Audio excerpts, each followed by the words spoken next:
Upang higit pang mapalakas ang kahandaan at kakayahan ng Laang Kawal, nakibahagi ang 7ID Reserve Force Development Office sa Salaknib Balikatan 2026 Mobilization Exercise. Layunin nitong paigtingin ang interoperability at kahandaan ng mga reservists sa panahon ng pangangailangan.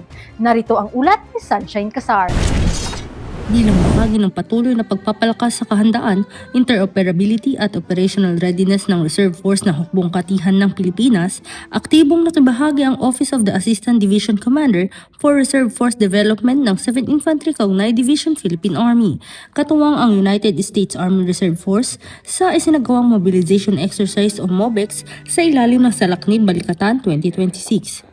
Formal na binuksan ang aktibidad sa Battalion Retraining Facility ng 7th Infantry Division sa Fort Magsaysay, Palayan City, Nueva Ecija noong ika-3 ng Hunyo bilang bahagi ng pinagsanip na pagsasanay na naglalayong higit pang paigtingin ang kakayahan sa joint operations, disaster response at mobilization readiness ng mga kalahok ng puwersa. Nag-umpisa ang aktibidad sa isang courtesy call kung saan tinanggap ni Colonel George M. Bergonya, Assistant Division Commander for Reserve Force Development ng 7ID kasama ang 3rd Regional Community Defense Group ng Reserve Command Philippine Army. Sa pangunguna ni Colonel Mariolito E. Retriva, Group Commander, ang mga kinatawan ng United States Army Reserve Force na sina Lieutenant Colonel Julie Hoxa at Lieutenant Colonel Patricia Howell. Ang naturang pagpupulong ay nagsilbing mahalagang hakbang sa patuloy na pagpapatatag ng ugnayang militar at kooperasyon sa pagitan ng Pilipinas at Estados Unidos, alinsunod sa Mutual Defense Treaty,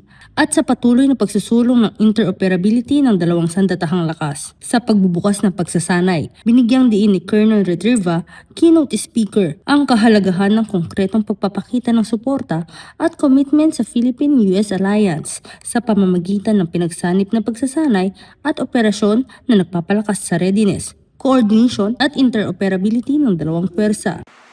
We gather here today to officially launch the Reserve Force mobilization and joint integration with the U.S. Army Reserve Force and warmly welcome our partner nations, the U.S. Army Reserve Force, in joining our troops.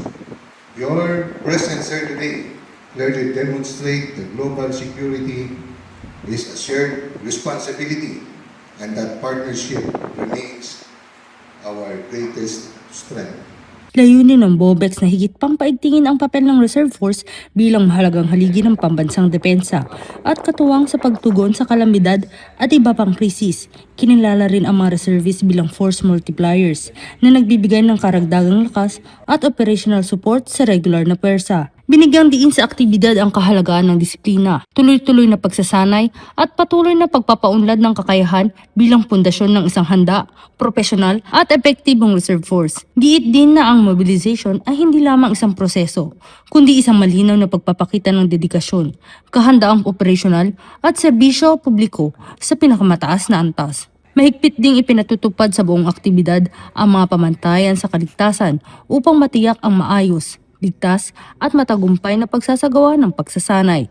Samantala, inaasahang magtatapos ang naturang aktibidad sa ika-7 ng Hunyo kung saan magsisilbing guest of honor and speaker si Colonel George M. Bergonya. Sa pamamagitan ng pakikibahaging ito, muling pinagtibay ng 7th Infantry Division ang suporta sa pagpapalakas ng kakayahan ng Reserve Force at sa pagsusulong ng isang ligtas, matatag at handang bansa. Mula rito sa Fort Magsaysay, Palayan City, Nueva Ecija, ako si Sunshine Casar, ang inyong pamilyang kaugnay para sa matatag na hukbong katihan ng Pilipinas.